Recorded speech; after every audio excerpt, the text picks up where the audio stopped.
We have a special Sign Dawgs episode today. We are doing a sign for Mary Lou's Place in North Richland Hills, Texas.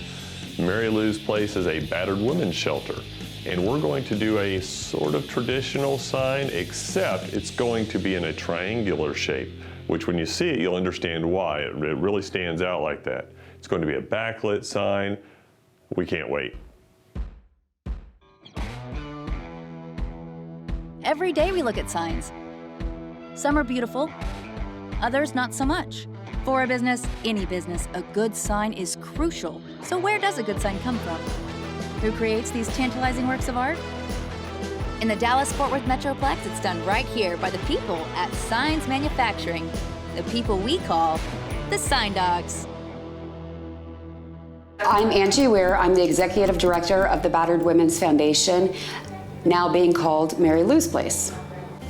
The Battered Women's Foundation operates a long-term 4-year program to help victims and survivors of domestic violence to become reintroduced into society in a safe, comfortable manner so they could learn how to function once again and be a productive member of society.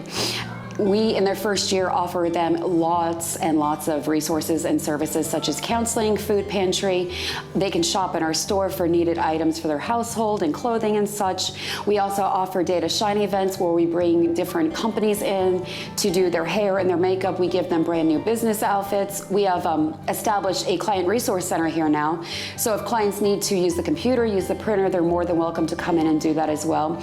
And then we take you all the way to end of year 4, and at which time you have very little services unless you are in an absolute need of them to be able to go back out on your own and to live that life that you've always wanted. Yeah, they do a good thing. And if you look at online, they're all over the internet. I mean, you know, basically if you're in that kind of a position and you need help, you won't have a difficulty finding them. So that being said, they needed a sign so that, you know, when you actually get to the location, you can tell that you're there, right? And they wanted to commemorate this woman, Mary Lou, who started the place originally, and apparently did a heck of a lot to provide women with a helpful option. So they wanted to put her signature on it. Now this presents a problem in the sign business because signatures are darn near unreadable. And you're gonna put this sucker on a building and people are gonna see it from a long way away, and yeah, it's tough. In addition to that, they have, the place is basically a house, right? So the only real place to put the sign is triangular. And as you may have noticed, we don't write in triangles. So that also created a bit of an issue. Well, what we ended up with is a very, very busy sign. It's got a lot of information on it, frankly, probably too much. But the essentials are still there. And anybody who's looking for the place, unlike most businesses, already knows it's there and they're just trying to find it. So the normal concerns of, hey, we have to make the sign big and bold and beautiful to attract lots of attention, in this case, really don't apply. In fact, in many ways, they don't really want this place to attract a huge amount of attention. Anyway, I think it came out pretty nice. Why do you do this? I do this because if we don't, who's gonna do it? There is such an epidemic of domestic violence in this area and in this country that nobody talks about, because people are under the notion, oh, not my problem, didn't happen. Where you should be, if you see something, say something. Stop the violence, stop the cycle, stop the circle.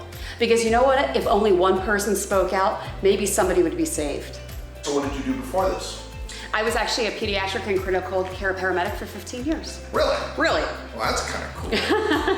But you don't do that anymore. You do this full time now? I do this full time now. So we moved from Pennsylvania here 7 years ago, and I gave up my career so my husband could have his.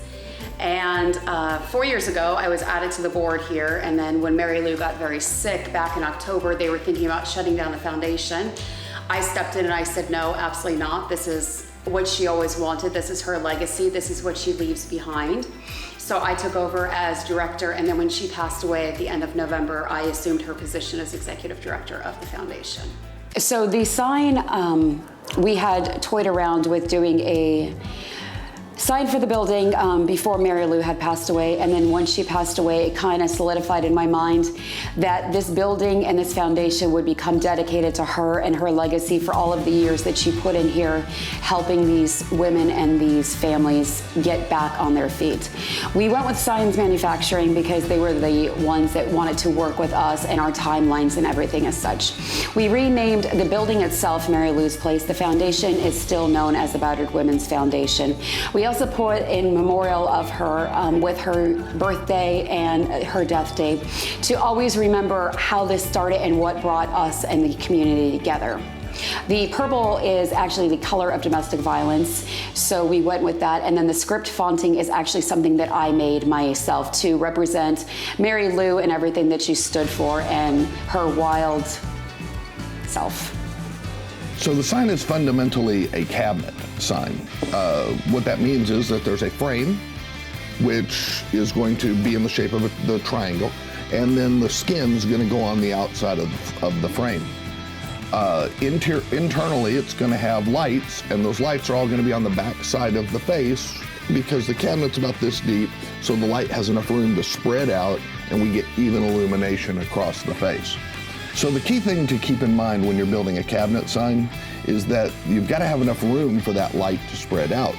Because if you don't, we've all seen signs where you can see the bulbs through the sign face, which can be okay-ish, but really makes the sign very hard to read. So in this particular case, we needed to make sure that we had enough depth to make that happen. Fortunately, because it's kind of a house, they have kind of an eave. And so that the eave has some depth to it, so we could stick the sign out as well, and it would still look okay. You've got a lot of people that are donating things here. Okay, so obviously you're doing a lot of community outreach and that, and the community does that for you.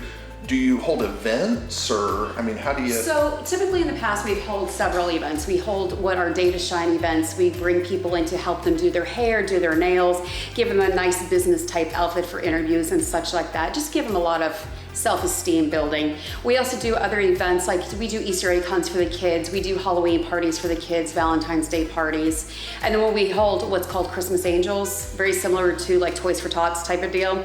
So we bring in gifts and everything, and then what we do is, you know, those big sacks from Target.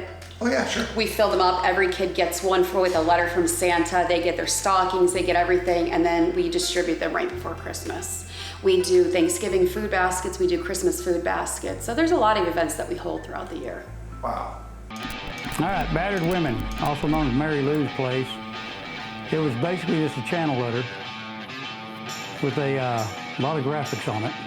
Whole lot of graphics on it. It's like a little book up there, and had a peak built up in there that we mounted it on. And unbeknownst to us, the power had already been run out to it, so we didn't prep the sign for that. It should have been self-contained, but we had remote, which is probably better for it, and so we had to kind of jump our wire back into the back side of the place, and we had to cut an access to get up in there, set our power supplies, and get it all wired up and ready to go. And as far as I know, it ought to look pretty good lit up at night. So today we are doing our first ever gala. Thank you all for being here tonight, and let's always remember what brought all of us together, Mary Lou. Thank you for loving her and loving us and being there to support this family, this foundation, and this cause. To Mary Lou, and to the legacy of Mary Lou, Mary Lou's Place. And the reason we are doing it was to do a blessing of our redone building. We went and did a lot of revamp work over the last 8 months. We added the sign, and this was our official blessing and dedication to not only Mary Lou, but to the community, to prove that we will always be here and always be here for them. My sign is just to give this place a face so people can always know where to go. Tim from Signs Manufacturing was wonderful. They were able to meet our timelines. They were able to help us with our nonprofit status to make it affordable for us to do the way we wanted to do it in order to let the community know that we're here, but also to honor Mary Lou and her legacy and her mark here at the foundation. What do you need to make that happen? Money. Well, Donations is a big thing of what we need. We need donations, whether it be monetary items, people willing to donate their time and services to us.